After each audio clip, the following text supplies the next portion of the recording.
Hi everyone, good morning. இன்னைக்கு பையனுக்கும் full day school, அதனால ஹஸ்பண்ட்க்கும் பையனுக்கும் லஞ்ச் பாக்ஸுக்கு என்ன பேக் பண்ணி கொடுத்தேன்னு பார்க்கலாமா?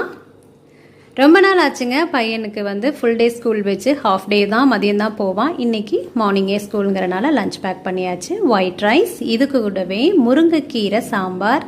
இந்த முருங்கைக்கீரை எனக்கு ரொம்ப பிடிச்சமான ஒரு கீரைங்க. சின்ன சின்னதாக நாட்டுக்கீரை அக்கா வீட்டிலேருந்து கொடுத்து அனுப்புனாங்க. சாம்பார் அவ்வளோ ருசியாக இருக்கும். ஸோ முருங்கைக்கீரை சாம்பார். இது கூடவே காய் பார்த்திங்கன்னா புடலங்காய் கூட்டு தான் ரெடி பண்ணியிருந்தேன். புடலங்காய் கூட்டுக்கு தேங்காய், கொஞ்சம் பட்டை, சோம்பு, பச்சை மிளகாய் ஒன்று போட்டு அரைச்சி இது கூட சேர்த்துக்குவேன். நீங்கள் எப்படி செய்வீங்க அப்படிங்கிறது கமெண்ட்ஸில் சொல்லுங்கள். அடுத்ததாக ஸ்நாக்ஸுக்கு பார்த்தீங்கன்னா வெயில் காலம் அதிகங்கிறனால இன்றைக்கி எதுவும் நான் காரசாரமாக கொடுக்கல. ஆப்பிள் மட்டும்தான் கொடுத்து அனுப்பியிருந்தேன். ஸோ லஞ்ச் பாக்ஸ் இவ்வளோ தான். கண்டிப்பாக உங்கள் எல்லாத்துக்கும் பிடிச்சிருக்குன்னு நினைக்கிறேன். பிடிச்சிருந்துச்சுன்னா மறக்காமல் லைக் அண்ட் சப்ஸ்கிரைப் பண்ணிவிடுங்க.